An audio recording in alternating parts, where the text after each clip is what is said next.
வணக்கம் மக்களே. சற்று முன் அதிர்ச்சி தகவலுங்க. அதிரடியாக பார்த்தீங்கன்னா பாஜகவுடன் கூட்டணியில் இருந்த பன்னீர்செல்வம் இப்போ அந்த கட்சி கூட்டணியில் இருந்து விலகி திமுகவில் இணைஞ்சிருக்காங்க. அதுவும் ஸ்டாலின் அவர்களை நேரில் போய் சந்தித்து எனக்கு இவ்வளோ சீட்டு கொடுங்க, கட்சியில் இந்த பொறுப்பு கொடுங்கன்னு சொல்லிட்டு உரிமையோட பன்னீர்செல்வம் நேரில் சந்தித்து கேட்டிருக்கதாகவும் தகவல் வந்திருக்குங்க. அது என்ன ஏது ஏன் இவர் அதிரடியாக பிஜேபி விட்டு வெளியே வந்து திமுகவில் கூட்டணியில் இணைஞ்சார் என்னன்னு சொல்லிட்டு வீடியோ டீட்டெயில்டாக பார்க்கலாம் வாங்க.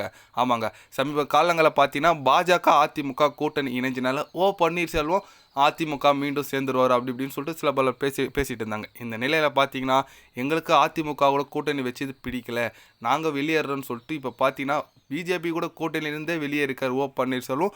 வெளியேறி நம்ம ஸ்டாலின் அவர்களை நேரில் போய் சந்தித்து கட்சியில் கூட்டணியில் இணைஞ்சிருக்காரு. அதுவும் முக்கிய பொறுப்பு சீட்டு பார்த்தீங்கன்னா 15 சீட்டு கேட்டிருக்குதான் தகவல் வந்திருக்குங்க. சமீபத்தில் பார்த்துருப்பீங்க, அவர் வாக்கிங் போகும்போது இவர் எதாச்சியாக சந்திச்சாருன்னு சொல்லிட்டு ஒரு ஃபோட்டோ ஒன்று வந்திருக்கு, அதை நீங்கள் பார்ப்பீங்க வீடியோவில். அதே போல் பார்த்தீங்கன்னா அதுவும் இல்லாமல் நேரில் போய் அவர் வீட்டிலே சந்தித்து இந்தமாரி கட்சியில் இணைய போகிறதா தகவல் வந்திருக்கு சொல்லியிருக்காருங்க. தகவல் வந்திருக்கு. இது ரொம்ப ரொம்ப ஒரு பெரிய விஷயம்னு சொல்லாங்க. ஏன்னு கேட்டிங்கன்னா அதிமுக திமுக எப்பவுமே ஒரு கட்சி எதிர்கட்சியாக தான் இருக்கும். அதிமுக முன்னாள் முதலமைச்சரே இப்போ பார்த்தீங்கன்னா திமுகவில் இணைஞ்சிருக்காருன்னா கூட்டணி, அது ரொம்ப ரொம்ப ஒரு பெரிய விஷயங்க. திமுக இப்போ வர வர வலுவாயிட்டு இருக்குன்னு சொல்லாங்க. ஏன்னா அதிமுகலேருந்து இவர்கிட்ட ஒரு நல்ல வாக்கு வங்கி இருக்குது, அதுவும் சேர்ந்து திமுகவுக்கு வந்தால் அப்போது அதிமுகவுக்கு தாங்க இது ஒரு எப்படி சொல்லுது ஒரு பாதிப்புன்னு சொல்லலாம், ஓட்டு பிரிதுன்னு சொல்லலாம். பொறுத்து வந்து பார்க்கலாங்க. பாஜக கூட்டணி வந்தனால என்னென்ன நடக்குது அதிமுகன்னு சொல்லிட்டு நம்ம பொறுத்து தான் பார்க்கலாம். ஏன்னா பாஜக கூட்டணி வந்தது அதிமுக இருக்கிற நிறைய எம்எல்ஏ எம்பிங்களுக்கே பிடிக்கலையா அந்த மாதிரி சொல்கிறாங்க.